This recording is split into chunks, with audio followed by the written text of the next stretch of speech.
folks should be aware that there's a misconception about DERMS, that it is an immature technology. And that simply is not true. This is not new to some of us by any means.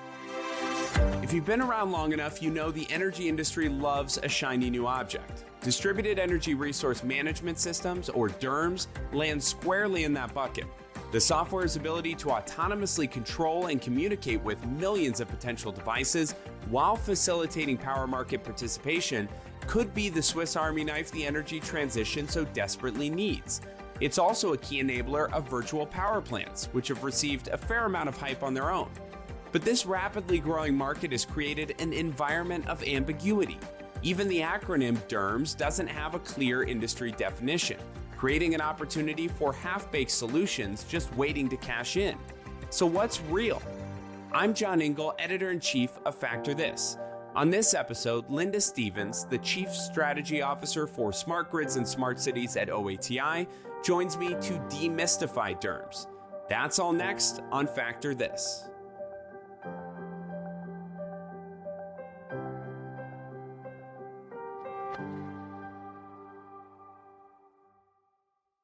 Linda Stevens, OATI, thanks so much for joining me. It's great to see you. Thank you, John. It's my pleasure to be here today. Yeah, and I'm really excited about talking about not only DERMS, but just the broader grid software ecosystem and how utilities and grid operators are approaching what is a rapidly changing energy landscape amid this transition that we're in. So really looking forward to unpacking that with you, especially since OATI is so involved in a number of those dynamics and working with customers in the field. Before we get to all of that, please do take an opportunity to introduce yourself and a bit about your background and then your role with OATI. Yeah, I'm happy to do that.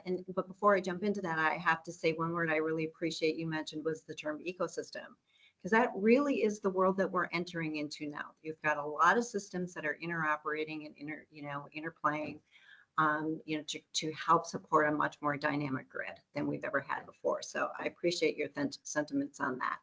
So yeah, my name again is Linda Stevens. I'm a Senior Vice President of Sales here at OATI. I'm also a Chief Strategy Officer for our Smart Grid and Smart City Solution set. I've had the great privilege to dedicate my entire career in the energy space. And this last part of it has been really successfully conducted with OATI for the last going on 13 years now. Awesome. Well, before we dive into what separates a DERMS platform from another, because I think that's an important distinction given all of the rhetoric that you hear in the industry about the players that have this product offering or this other one and what's actually ready for prime time, I think is a valuable conversation. Let's set a foundational understanding of what we're actually talking about here. So what in principle should a DERMS platform do? Maybe we should start there. Yeah, I think that's a great place to start. So as you mentioned earlier, so with the energy transition, which is the world that we're all working to solve, managing and leveraging the proliferation of demand-side assets, either currently on the grid or coming onto the grid, is fast becoming mission critical and central to distribution operations. In the simplest terms, from a utility perspective, a robust DERMS, or Distributed Energy Resource Management System, should enable the integration of and operationalize the widest variety of DR and DER assets that are becoming more prevalent and common at the grid edge. A DERMS, therefore, is a common platform for controlling both DR and DER behind the meter and front of the meter assets under a single pane of glass. It provides the ability to aggregate these assets into resources.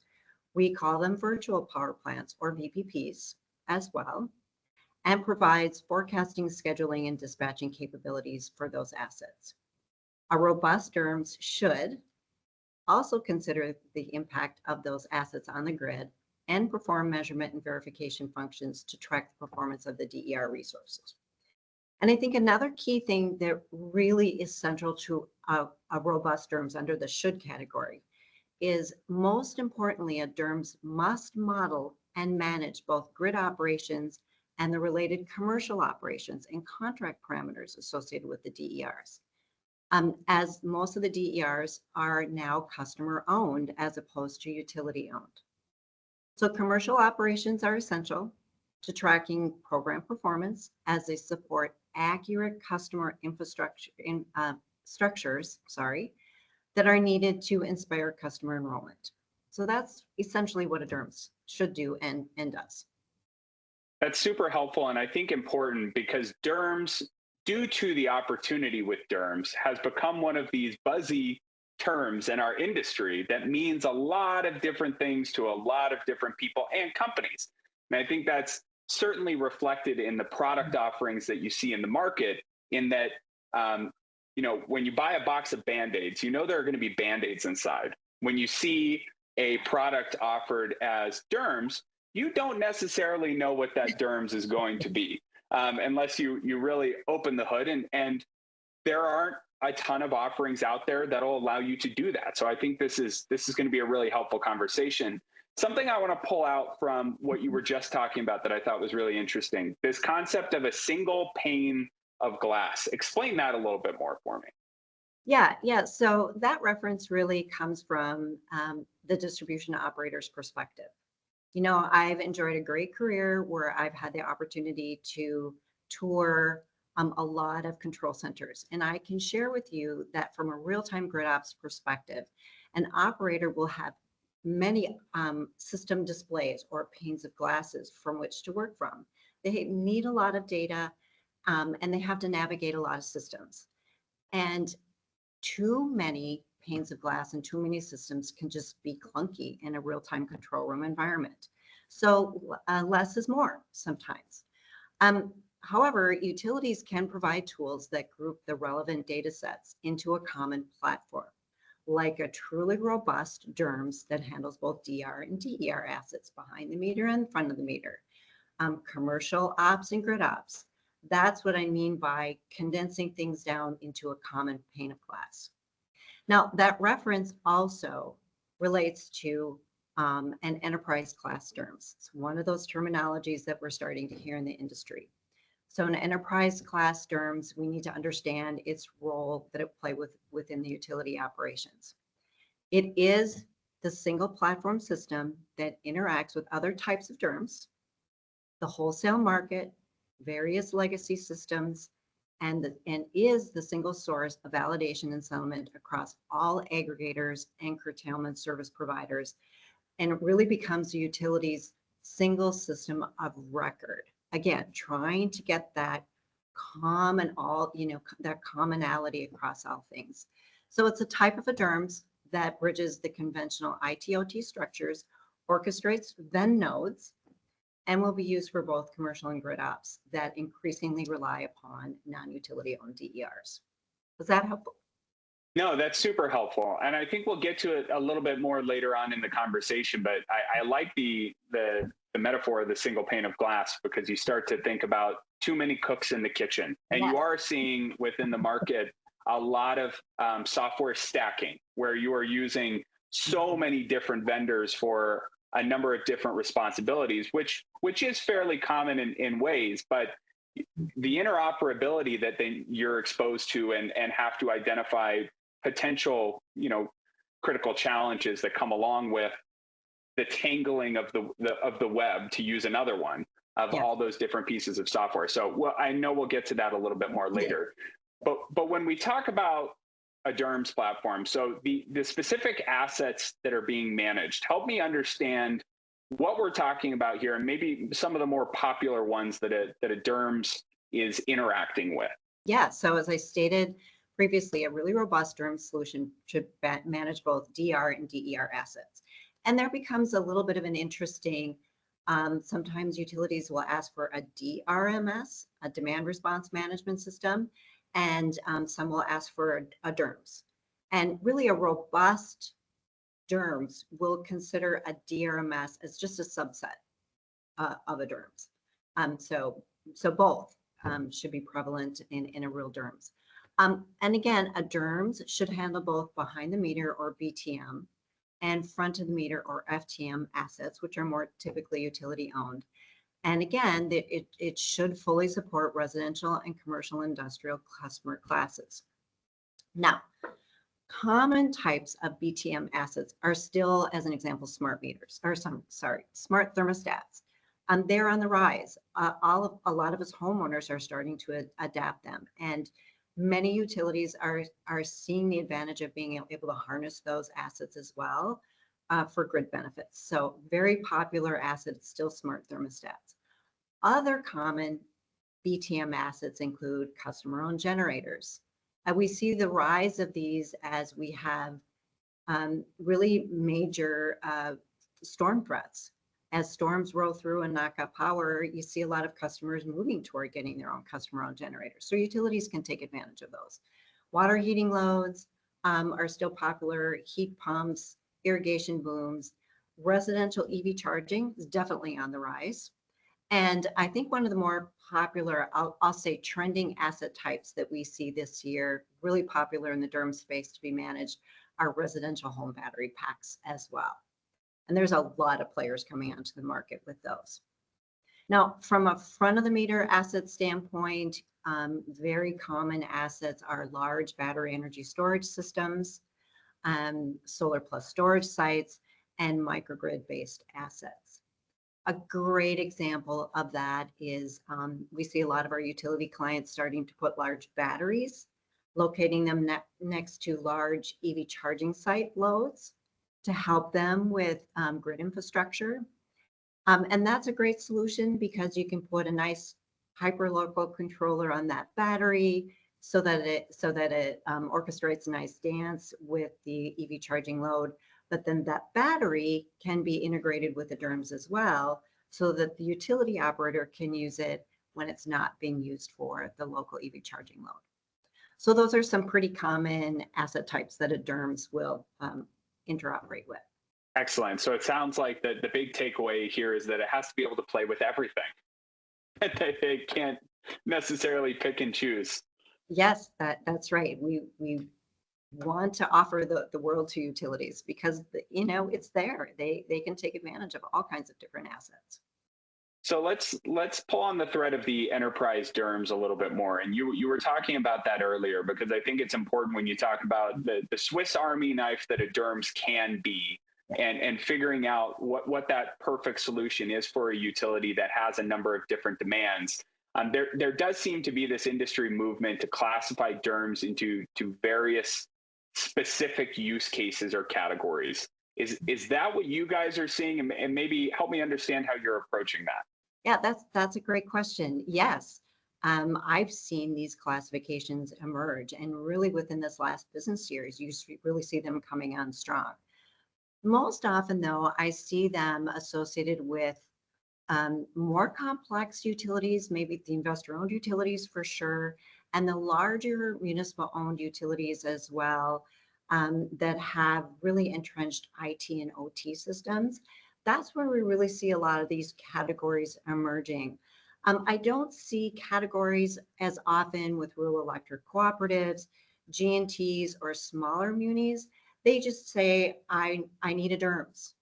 And they are still looking for very robust functionality. They just haven't made the movement toward grouping some of the logical components together. So that's where we see it emerging. And I would say there are three more common terms that are starting to rise to the top. Certainly one is enterprise DERMS, like we talked about earlier. There's a grid DERMS, and there seems to be some commonalities around that. But then on the BTM side, you see terms like aggregator DERMS, grid edge DERMS, or edge DERMS, or VPP DERMS. They're all names of something that have a common set of functionality. So we don't want to get too tripped up in names. What really matters is the underlying requirement. But I would say, again, enterprise DERMS, grid DERMS, and we'll just call it aggregator DERMS are the three most common terms. And let's unpack some of those, because I think the mission of this conversation is to demystify DERMS, because as I mentioned, there is A good amount of clutter, I would say, associated with the technology, because again, the opportunities that it creates and enables are significant. And so I think that that's when a market and an industry gets really excited and needs to be purposeful about what it's actually trying to do, and what is the functionality, what is the use case, what are you going to do with that DERMS. So let's start off with enterprise DERMS. When you speak to an enterprise DERMS platform, what are we talking about there? Yeah, okay, so I love that. Let's start at the top, because that's really kind of how, we view the enterprise DERMS classification. So an enterprise DERMS is really a top node DERMS. You hear those terms a lot: top node, then node. Top, and then the then nodes integrate up with the top node. So as the enterprise DERMS is a top node, it does create that single pane of glass that we talked about before for all DR and DER programs. And as I said earlier, an enterprise DERMS can do that bridging between commercial and grid ops.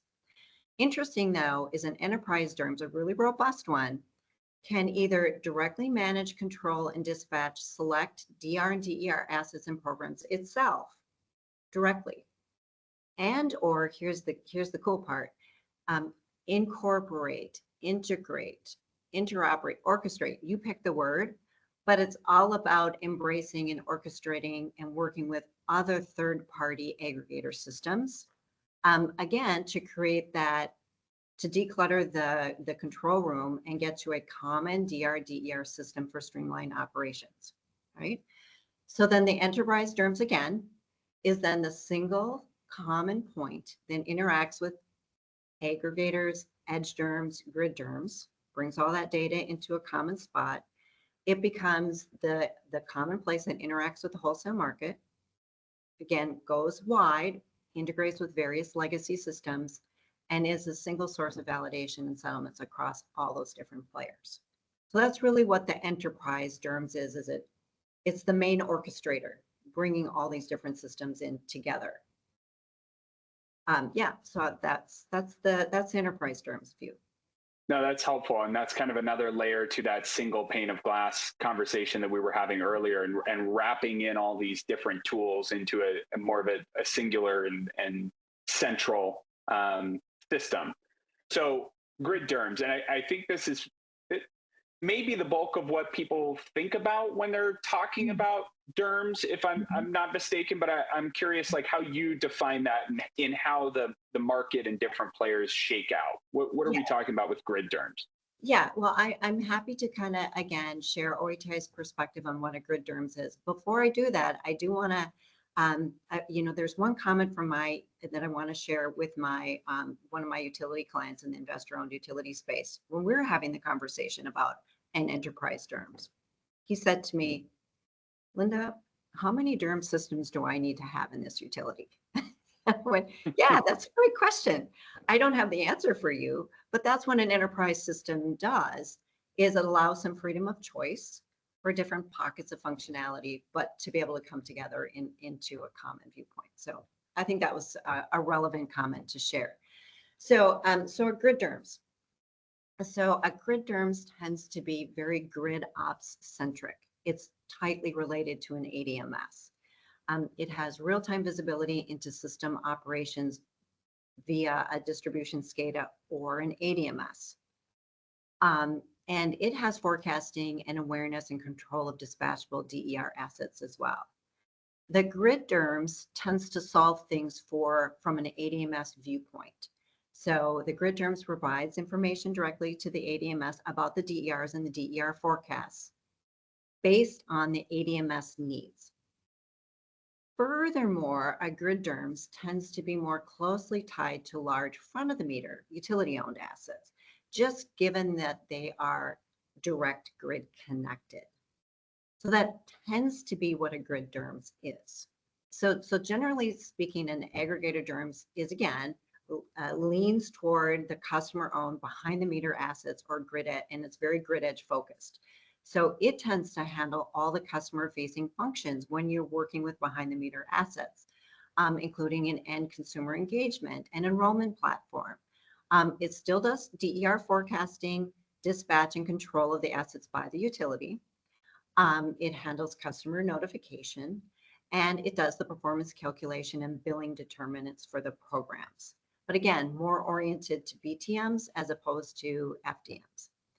And also really interesting about aggregator DERMS is the pathway to the assets themselves most often is through a managed relationship they have with OEMs.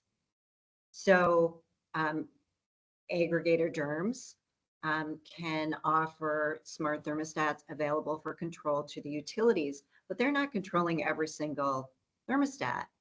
They're sending dispatch signals to the head end of the thermostat provider, and then the provider sends the information out. So it's a very very organized way to get to behind the meter assets. So a quick follow-up there. So when we think about these classifications of DERMS, so that I understand, is the enterprise DERMS the one size fits all, and the grid DERMS and aggregator DERMS are more modular options, or do you look at this as in a suite of tools? Are you deploying an enterprise DERMS to serve as that single access point, but you also have a grid DERMS and you also have an aggregator DERMS?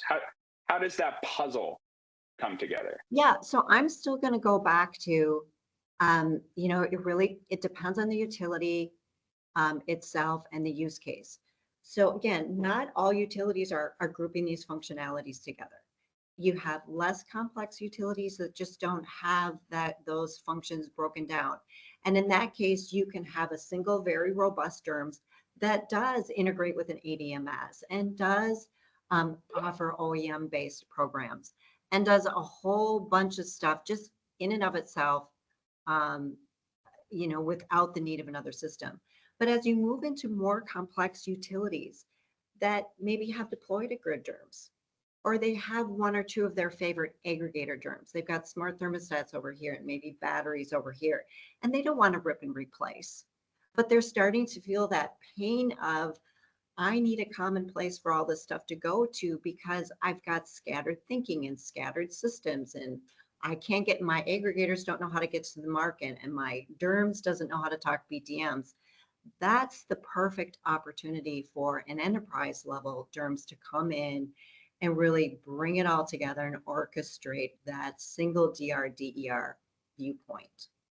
Then help me understand why these classifications are forming in the first place, or why they're necessary. When we think about the guardrails that exist for these various tools, and it is helpful for illustrating the opportunity, but why do you think the market is shaking out in that way?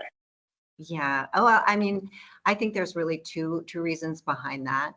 And I think the first is, let's be honest, a full, robust DERMS platform, they're complex. They're not for the faint of heart. They're not easy to build. Plus, in an ever-changing landscape, like you mentioned earlier, they require significant investment just to maintain and evolve. They have to keep up with all the different asset types and the changes that are going on in the marketplace. But vendors tend to develop solutions from their comfort zone. It's natural. So grid DERMS, as an example, has its roots within the ADMS world and expands out from that perspective. But they really don't have real world experience working with BTM assets and customer engagement. It's just, they haven't, their worlds aren't wound that way. Conversely, the BTM aggregator DERMS vendors community, they tend to have limited knowledge about the grid and grid conditions. That's not their world. They don't come from that space either. And both, not all, and there's certainly many exceptions, but both tend to have limited experience interoperating with wholesale markets. That's just a whole nother thing that neither one of them have typically been exposed to. Thus, utilities that understand the need to bridge commercial and grid ops, bring it all together, tend to embrace an enterprise concept DERMS that can play that balancing act and allow the other systems to natively do what they're really good at, but still create that common environment. And I think honestly that the second reason is all about freedom of choice. Given prosumer behavior and buying power, there's a variety of DER new DER types that are becoming available. And sometimes utilities want to cater to niche solutions for them, as they perceive that one may be better suited for a particular asset type. And that's okay. Utilities should have a choice, consumers should have a choice. But again, an enterprise-wide DERMS can either handle all asset types kind of in and of itself, or it can encompass third-party aggregators into that platform to, again, create that common DER view. Excellent. And that goes back to an earlier point I had about, figuring out who's who in the market is difficult, because you do have some vendors that are specifically focused on devices, others that are very focused on communication in the context of ADMS. And then you have the controls piece, and then you have the markets piece and the customer engagement piece. And so you're seeing a lot of, I wouldn't even say consolidation at this point, but a lot of linking up between vendors in almost an acknowledgement that our platform on its own may not be able to get you all the way there. Yeah. So you're seeing this repeated stacking, I think, in we do this one thing okay, and maybe they do something else well, and that's how you cobble together a platform. And I think those that don't have to go down that route are starting to differentiate a bit as the technology matures. So as we land the plane here, Linda, from your perspective, what about those classifications should utilities be watching out for when they're figuring out what is right for me? Where should my road begin? And then from there, which of those lanes that we just talked about am I driving down? And to pull on the analogy even further, where are the potholes? Yeah, well, I think first and foremost, I think utility folks should be aware that there's a misconception about DERMS in general, and in particular about enterprise DERMS. And there's some misperception that it is an immature technology. And that simply is not true. Enterprise class DERMS and DERMS in general solutions have been evolving and maturing for 15 years. This is not new to some of us by any means. They are deployed in the field, and they do offer an effective way to integrate DER management into control room operations. So under this whole concept of demystifying DERMS, let's demystify it to the point to say, no, it is not only here and now, it has been. So it's a very ripe, robust, present technology now that can be utilized well within utilities. And I think, secondly, utilities should be aware that there is no standard, and utilities love standards. They love protocol standards and all those great things. But when it comes to classifying DERMS, there is no standard, or really no commonly agreed to classification, and that's okay. There's simply a means to help an industry, understand and group requirements, and that's good. We're thinkers that way. But also be aware that they're moving targets. What may be classified as a grid DERMS today might be something different a few years from now. So then, my last pro tip, if you will, when we think about classifications, I would say is just for the utilities, stay focused on the utility perspective. Really understand your world, your requirements, your use cases, your objectives, what's important to you. Don't worry so much about what one vendor names itself or classifies itself. There might be some helpful information in there and kind of guiding things, but don't rely solely on the label that a vendor community would put on it under itself. Back to your point, open up that box of Band-Aids. Look at what kind of Band-Aid you need. Is it a Band-Aid? Is it a big one? Ask yourself. Exactly. What do I really need? And if you stay focused on that, then there's really a beautiful vendor community out there that can help with solving some of your issues.